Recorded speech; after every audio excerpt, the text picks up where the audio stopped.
You're watching Misco TV, and we are here at the Gadget Show live at the Birmingham NEC. We're over on the Sandisk stand, and with me is Stuart Humphrey. Stuart, welcome to Misco TV. How you doing? Thank you very much. Nice to be here.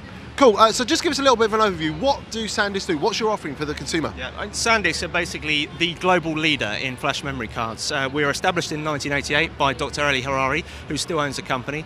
A lot of things have changed since then, but one thing is for sure, memory cards have gone through the roof since then.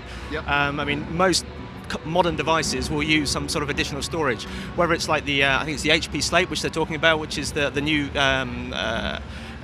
competition for the iPad. Yeah. That's going to have an SD card slot on, whether it's digital cameras, whether it's sat navs. They all use a memory card at some level, and we're a big part of that. Last year we sold over 1 million cards every day.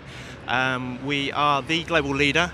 We are the only company that have the rights to manufacture and sell all of the different major types of memory card. So from the different types that I know of, there's going to be microSD, and there's going to be MIDI or mini SD. The mini SD isn't used now so much. I mean, Okay. it was quite popular in mobile phones for quite a while, but now really the dominant card in mobile phones is microSD. And then you've got SD. You've got. Well, there's the M2 card as well. Now, M2 was used in all of the Sony Ericsson phones for quite a while. Yeah, and that confused me because it was roughly the same size as a mini SD, wasn't it? MicroSD. MicroSD. And then you could jam them in the slot. Yeah, well, yeah. Because I did. If you had a Sony Ericsson phone, you should only be using an M2 card. That was the logic. It was M2 for Sony Ericsson and microSD for everything else, but now Sony themselves have stopped using M2 and are going over to microSD. So that saves me having to pull it out of the slot with a pair of tweezers. If you've got a mobile phone and needs a memory card, it's going to be a microSD card now. Right, okay. M2 has gone across the PSP Go now uses an M2 card.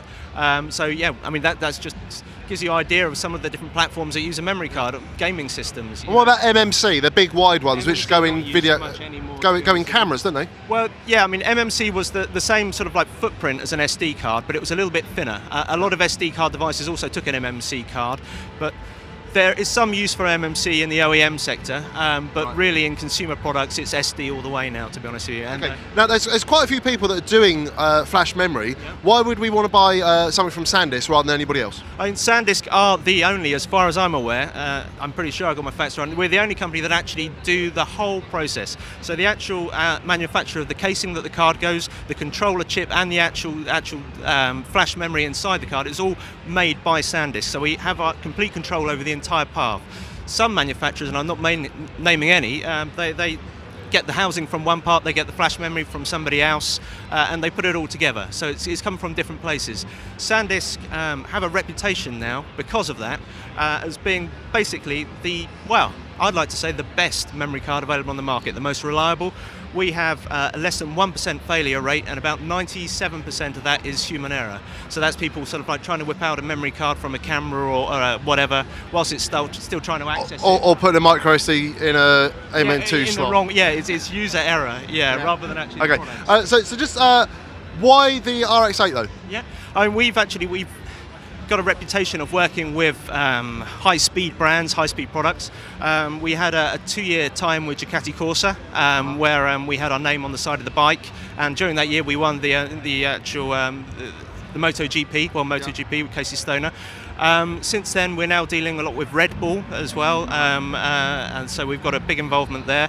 And the dream cars, they're prestige brands and we're a prestige brand. They're high-speed products and we're high-speed products. So it's a nice. And apparently this is being given away at the end of the show. Well, yeah, given away in the loosest possible terms. Yeah. As in being kept and taken somewhere else. If you buy your memory card from one of the UK's leading IT resellers, established for over 25 years, I like to call them Misco.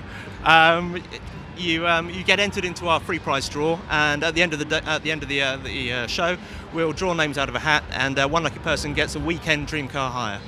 This is an Audi R8 V10. It will cost you snatch over about £100,000 if you wanted to buy one off the shelf. But there's other cars available as well. We've got Ferraris, we've got Aston Martins, we've got Porsches all lined up. You can choose. You don't have to have the V10, but I like it. Oh, there you go. Right, so Sandisk allowing you to live the dream, and also then record your memories as well on your mobile phone, your camera, or your video. Exactly, yeah, absolutely. All enabled from Sandisk here on Misco TV at the Birmingham NEC for the Gadget Show Live.